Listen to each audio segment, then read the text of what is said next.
Anger and frustration are emotions we all experience. Sometimes it builds up quietly over time, and sometimes it explodes without warning. I know what it's like to feel overwhelmed by those emotions, to feel like you're holding it all in or saying things you didn't mean. But I've also learned that you don't have to stay stuck in those feelings. There are ways to handle anger, not by avoiding it, but by facing it with calm, understanding, and strength. In this video, I'll share with you 8 powerful ways to overcome frustration and deal with anger, so it no longer controls your reactions or hurts the people you care about. Number 1. Breathe before you react. The moment frustration hits, your body goes into reaction mode. Your heart beats faster, your muscles tighten, and your brain wants to either yell, shut down, or walk away. That's normal, but it's also a signal to pause. When you feel the heat rise, take one slow, deep breath, then take another. Try to breathe in for 4 seconds, hold it for 4, and exhale slowly for 6.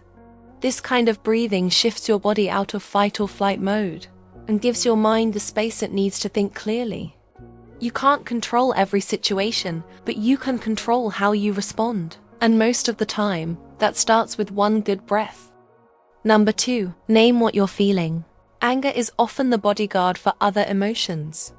Sometimes we say we're mad, but what we're really feeling is hurt, afraid, disrespected, or exhausted. When you stop and actually name the emotion underneath the anger, something shifts. Instead of just saying, "I'm angry," try saying, "I'm feeling disappointed," or "I feel like I wasn't heard." Giving your feelings a name helps your brain process them.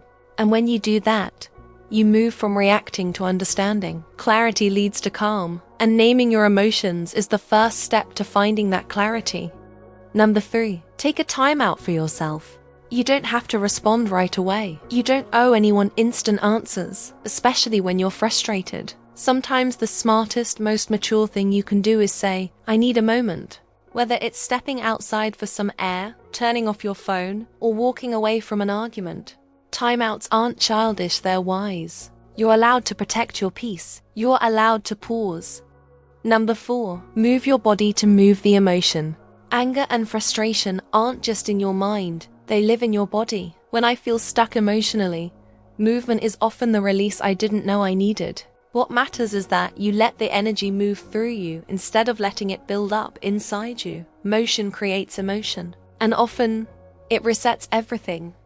Number 5. Don't speak from the peak. The worst time to speak is when you're at the emotional peak. That's when your words are sharp, your tone is harsh, and your judgment is clouded. What you say in anger can't be taken back, and it can do damage you never meant to cause. So when you feel the emotional wave rising, don't ride it, step aside. Wait until the storm settles. You'll say it better. You'll say it clearer, and you'll say it with more care. Speaking from calm doesn't make your message weaker, it makes it stronger. Number 6. Write it out, don't let it boil in. When you don't let frustration out in a healthy way, it doesn't disappear, it builds pressure inside you. One thing that's helped me again and again is writing. Not to sound poetic or perfect, but just to get it out. Grab a notebook, or even your phone, and write exactly how you feel. Don't filter, don't worry about grammar, just let it spill. Writing gives your mind a place to process what your body is feeling. It gives shape to your emotions. You'll be surprised how much lighter you feel after even 5 minutes. Your thoughts don't have to stay stuck inside. Number 7. Talk to someone you trust. Anger can make you feel alone, like nobody understands. But talking to someone you trust, someone who listens without judging, can help you let go of that weight. You don't even need advice.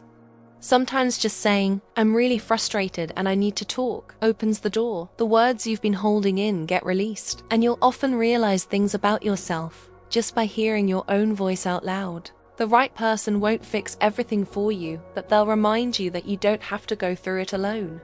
Number 8. Shift the energy with gratitude or perspective. Anger narrows your vision. It zooms in on what's wrong, what's missing, or what hurt you. But gratitude, even a little bit, can pull your mind back into balance. Gratitude doesn't erase anger, but it creates space inside you, so anger isn't the only thing driving your actions. If you've ever felt like your anger was too much or your frustration too heavy, I want you to know it doesn't define you. These emotions are part of being human, but you are more than your worst moments. You now have tools. You have awareness, and every time you choose calm over chaos, breath over explosion, stillness over shouting, you're growing. Start with one tip. Use it the next time frustration hits. Watch how different your world feels when you pause, name, move, and express instead of explode.